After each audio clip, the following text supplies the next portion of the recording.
नमस्कार। आज हम बात करेंगे रासायनिक अभिक्रियाएं एवं समीकरण, कक्षा 10 विज्ञान विषय का पहला भाग। क्या होती है रासायनिक अभिक्रियाएं और समीकरणें और कैसे लिखी जाती है और कैसे इनको समझा जाता है। तो चलिए शुरू करते हैं। सबसे पहले रासायनिक अभिक्रियाएं वे प्रक्रियाएं जिनमें नए गुणधर्मों के साथ नए पदार्थों का निर्माण होता है, रासायनिक अभिक्रियाएं कहलाती है। कोई भी ऐसी प्रक्रिया या ऐसी क्रिया हो जिसमें नए गुणों के साथ नए पदार्थ बने, पदार्थ भी नए हैं और उनके गुण भी नए होंगे, वो रासायनिक अभिक्रियाएं कहलाती है। रासायनिक अभिक्रियाओं में नए पदार्थों का निर्माण होता है, ये सबसे महत्वपूर्ण बात है। इसे रासायनिक परिवर्तन भी कह सकते हैं हम। तीसरा, रासायनिक अभिक्रियाओं को संक्षिप्त में लिखने का तरीका ही रासायनिक समीकरण है। रासायनिक अभिक्रियाएं बहुत लंबी लिखी जाती है, हमें उसको शॉर्ट में संक्षेप में लिखना है तो हम रासायनिक समीकरण के रूप में उनको लिखते हैं। तो चलिए देखते हैं क्या होती है रासायनिक अभिक्रियाओं की पहचान। हम कैसे पहचानेंगे कि कोई भी एक अभिक्रिया है वो रासायनिक अभिक्रिया है या परिवर्तन है वो रासायनिक परिवर्तन है। इनमें पदार्थ की अवस्था में परिवर्तन हो सकता है, ठोस द्रव में, द्रव गैस में, ठोस गैस में बदल सकती है। रंग में परिवर्तन हो सकता है, तापमान में परिवर्तन हो सकता है। जैसे कि जब चूना पत्थर को जल में मिलाया जाता है, जो आप सफ़ेदी करते हैं घर पर, जब उसको जल में डालते हैं तो वो एकदम से बहुत गर्म हो जाती है, तापमान में परिवर्तन हो जाता है। और किसी गैस का निकास भी हो सकता है। ये सभी रासायनिक अभिक्रियाओं की पहचान है, ये परिवर्तन हो सकते हैं। अब बात करते हैं रासायनिक समीकरण कैसी होती है। तो देखिए, रासायनिक समीकरण के बीचों बीच आपको एक तीर का चिन्ह मिलेगा। इस तीर के चिन्ह के दाईं ओर और बाईं ओर कुछ पदार्थ लिखे हुए मिलेंगे। ये मैंने बाईं ओर ए और बी लिखे हैं। यहाँ ए और बी 2 हो सकते हैं, ए बी सी 3 हो सकते हैं, ए बी सी डी 4 भी हो सकते हैं और अकेला ए भी हो सकता है। कहने का मतलब है तीर के चिन्ह के बाईं और दाईं ओर 1, 2, 3, 4 कितने भी पदार्थ हो सकते हैं। मैंने यहाँ पर 2 का उदाहरण लिया है और दाईं ओर भी मैंने 2 का उदाहरण लिया है, सी और डी। ए और बी बाईं ओर के पदार्थ ये कहलाते हैं अभिकारक, जो अभिक्रिया करते हैं, और जो दाईं ओर के पदार्थ हैं ये कहलाते हैं उत्पाद, जो कि बने हैं, नए बने हैं। तो इस समीकरण को पढ़ने का तरीका ये है कि जब ए और बी दोनों मिले या ए और बी ने जब रासायनिक अभिक्रिया की तो ये दोनों रासायनिक अभिक्रिया करके सी और डी ये 2 पदार्थ बनाते हैं।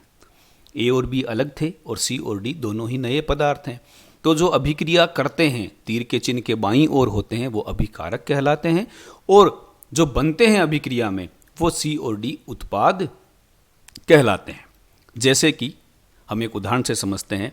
मैंने कहा कि जिंक प्लस H2SO4 इन दोनों ने आपस में अभिक्रिया की, तो ये अभिकारक हैं, ठीक है। और बना क्या? जिंक सल्फेट ZnSO4 और हाइड्रोजन, ये उत्पाद बने। अब ये समीकरण मैंने लिखी कैसे? आप सोच रहे होंगे कि zinc plus H2SO4 ZnSO4 plus H2 आपने तो बना दी, हम कैसे बनाएं? तो यदि आपको ये समीकरण बनानी नहीं आती है और ZnSO4 का नाम जिंक सल्फेट है, जैसे इनका नाम देख लीजिए, जिंक, सल्फ्यूरिक अम्ल, जिंक सल्फेट और हाइड्रोजन, ये इनका नाम क्यों है और कैसे है? अगर आपको ये नहीं पता है तो इसी वीडियो के डिस्क्रिप्शन में आपको एक और वीडियो मिलेगा, रासायनिक सूत्र व समीकरण निर्माण। आप पहले उस वीडियो को देखें और फिर इसको देखें, तब आपको ये समीकरण एकदम से समझ में आ जाएगी कि ये समीकरण कैसे बनी है, सल्फ्यूरिक अम्ल इसका नाम क्यों है, जिंक सल्फेट नाम क्यों है, और समीकरण को कैसे बनाया गया है। तो ये समीकरण बनी है। यहाँ जिंक और सल्फ्यूरिक अम्ल अभिकारक हैं, दोनों ने अभिक्रिया की और जिंक सल्फेट और हाइड्रोजन का निर्माण किया है। एक उदाहरण से हम समझते हैं। जब मैग्नीशियम के फीते को जलाया जाता है तो श्वेत चूर्ण प्राप्त होता है। मैग्नीशियम एक धातु है, क्रियाशील धातु है। जब उसको जलाते हैं तो हमें श्वेत चूर्ण, सफ़ेद चूर्ण प्राप्त होता है। तो ये अभिक्रिया है, ये मैंने भाषा में लिखी है। अब मैं क्या करता हूँ, समीकरण के रूप में इसको लिखता हूँ संक्षेप में। मैग्नीशियम का सूत्र Mg। अब किसी भी चीज़ को जब जलाया जाता है, अर्थात इसका मतलब है उसकी अभिक्रिया ऑक्सीजन से करवाई जा रही है। कोई भी वस्तु बिना ऑक्सीजन की उपस्थिति में जल नहीं सकती, तो क्रिया हुई ऑक्सीजन से। और जब ये दोनों आपस में क्रिया करते हैं तो बनता है मैग्नीशियम ऑक्साइड, जो कि श्वेत रंग का चूर्ण जैसा होता है। साधारण भाषा में मैं कहूँ तो मैं ये कह सकता हूँ कि ये मैग्नीशियम की राख है।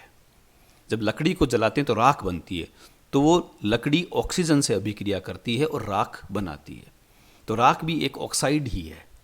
उसी तरह मैग्नीशियम के रिबन को जब जलाया गया, अर्थात मैग्नीशियम की ऑक्सीजन से अभिक्रिया हुई, जलाने का मतलब ऑक्सीजन से अभिक्रिया, तो मैग्नीशियम ऑक्साइड बना, जो कि मैग्नीशियम की ही राख है और श्वेत चूर्ण के रूप में प्राप्त होता है। तो एक सवाल हो सकता है पैदा हो, तो क्या जलाने पर ही धातुएं ऑक्सीजन से अभिक्रिया करती है? अब मैग्नीशियम की धातु है, जब मैंने जलाया तब तो इसने ऑक्सीजन से अभिक्रिया करके मैग्नीशियम ऑक्साइड बना लिया। तो अगर मैं जलाऊं ना, फिर भी वायुमंडल में तो ऑक्सीजन है, क्या मैग्नीशियम की धातु बिना जलाए ही वायुमंडल में जो ऑक्सीजन है उससे भी क्रिया करके मैग्नीशियम ऑक्साइड बना सकती है? आइए इसका उत्तर ढूंढते हैं। तो हमारा प्रश्न है, तो क्या जलाने पर ही धातुएं ऑक्सीजन से क्रिया करती है? उत्तर है नहीं। तो क्या होता है? धातुएं वायुमंडल में उपस्थित ऑक्सीजन से भी क्रिया करके ऑक्साइड की परत बना सकती है, जिसे आम बोलचाल की भाषा में जंग कहा जाता है। देखिए कैसे समझते हैं जंग लगने की क्रिया होती है। ये मान लीजिए मैग्नीशियम का रिबन है, ठीक है, अभी इसको मैंने जलाया नहीं है, ये वायुमंडल में खुला ही पड़ा है और वायुमंडलीय ऑक्सीजन इसके पास पहुंची, तो वायुमंडलीय ऑक्सीजन से मैग्नीशियम से क्रिया की, ठीक है, और क्रिया के फलस्वरूप हम जानते हैं ये मैग्नीशियम का रिबन मैग्नीशियम ऑक्साइड बनेगा। तो चूंकि ऑक्सीजन जो है वो मैग्नीशियम के रिबन के बाहर की मैग्नीशियम से अभिक्रिया करती है और चारों तरफ मैग्नीशियम ऑक्साइड की परत बना लेती है। तो अब मैग्नीशियम जो धातु है उसके चारों तरफ वायुमंडल की ऑक्सीजन ने क्रिया करके मैग्नीशियम ऑक्साइड की परत बना दी। मैग्नीशियम कहाँ है अब धातु? बीचों बीच, चारों तरफ परत है। अब मैं चाहूं कि अब मैं इस रिबन को जलाऊं, तो जब मैं जलाऊंगा तो मैं फिर से ऑक्सीजन से क्रिया करवाऊंगा, लेकिन अब ऑक्सीजन क्रिया नहीं करेगी। क्यों? क्योंकि ये ऑक्सीजन जाकर टकराएगी मैग्नीशियम ऑक्साइड MgO की परत से। टकरानी कहाँ चाहिए थी? मैग्नीशियम से, लेकिन मैग्नीशियम तक ये ऑक्सीजन पहुंचेगी नहीं, क्योंकि इसके ऊपर मैग्नीशियम ऑक्साइड की परत आ चुकी है। जब तक हम इस मैग्नीशियम ऑक्साइड की परत को हटाएंगे नहीं, तब तक ऑक्सीजन मैग्नीशियम तक पहुंचेगी नहीं, और इस रिबन को अब जलाया जाना काफ़ी मुश्किल है जब तक कि हम ऊपर की परत को हटा नहीं देते। तो इसके लिए क्या किया जाता है? जब तक इस परत को हटाया नहीं जाएगा तब तक रिबन नहीं जलेगा। इसीलिए रिबन को जलाने से पहले रेगमाल से रगड़ा जाता है। जो ही रेगमाल से रगड़ेंगे ऊपर से मैग्नीशियम ऑक्साइड की परत हट जाएगी और नीचे से मैग्नीशियम रिबन आ जाएगा। फिर जब जलाएंगे तो ये ऑक्सीजन जो है वो सीधी मैग्नीशियम से अभिक्रिया कर लेगी और फलस्वरूप इसे जलाया जा सकेगा। यहाँ देखिए एक बात और बता दूं मैं आपको, लोहा जब बाहर पड़ा रहता है, वैसे बहुत वो चिकना होता है, लेकिन बाहर पड़े पड़े वो वायुमंडल की ऑक्सीजन और नमी के कारण जंग पकड़ लेता है। वास्तव में जंग है क्या? जंग भी लोहे का ऑक्साइड ही है। जब लोहा जंग पकड़ता है तो ऊपर ऑक्साइड की एक परत चढ़ जाती है, और ऑक्साइड की परत चढ़ने के बाद हम क्या करते हैं, जब भी उस पर पेंट वगैरह करते हैं तो ऊपर रेगमाल से रगड़ के करते हैं ताकि ऑक्साइड की परत हट जाए, और हम जो पेंट कर रहे हैं वो सीधा लोहे पर हो ताकि लोहा भविष्य में जंग से ग्रसित ना हो। चलिए आगे बढ़ते हैं। अब बात करते हैं पदार्थ की अवस्थाओं के संकेत लिखना। किसी भी रासायनिक अभिक्रिया में पदार्थ की अवस्थाओं के संकेत भी लिखे रहते हैं। संकेत कैसे लिखे जाते हैं? ये देखिए, ए कोई पदार्थ है जिसके नीचे ब्रैकेट में या तो AQ लिखा हुआ मिलेगा, या L लिखा हुआ मिलेगा, या G लिखा हुआ मिलेगा, या आपको S लिखा हुआ मिलेगा। किसी भी पदार्थ के नीचे सबस्क्रिप्ट में आपको छोटी ABCD में AQ, L, G और S 4 संकेत लिखे हुए मिल सकते हैं। इनका मतलब क्या है? AQ का मतलब है कि जलीय विलयन है, अर्थात A को जल में घोलकर बनाया गया है, ठीक है। एल का मतलब क्या है? इसका मतलब है जो ए पदार्थ है वो द्रव अवस्था में लिया गया है। जी का मतलब है ए जो पदार्थ है वो गैसीय अवस्था में लिया गया है। और एस का मतलब है ए जो पदार्थ है वो ठोस अवस्था में लिया गया है। मान लीजिए मैं जल की बात करता हूं, तो अगर मैंने बर्फ ली है तो ए के नीचे एस वाला साइन लगेगा। अगर मैंने भाप ली है तो जी वाला साइन लगेगा। और अगर मैंने पानी लिया है द्रव अवस्था में तो एल वाला साइन लगेगा। इस प्रकार से पदार्थ की अवस्थाओं के संकेत लिखे जाते हैं किसी भी समीकरण में। जैसे कि ये समीकरण एग्जाम्पल देखिए आप, यहाँ CaCO3 कैल्शियम कार्बोनेट के नीचे S लिखा हुआ है। ये चूना पत्थर है वैसे तो, कैल्शियम कार्बोनेट, ठीक है, संगमरमर भी कहते हैं इसको। मार्बल जो है वो उसका सूत्र कैल्शियम कार्बोनेट ही है।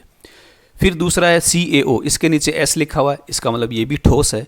और आगे CO2, इसके नीचे G लिखा हुआ है, इसका मतलब कार्बन डाइऑक्साइड जो है वो गैसीय रूप में है। ये आप सब जानते हैं कि कार्बन डाइऑक्साइड गैसीय रूप में ही पाई जाती है।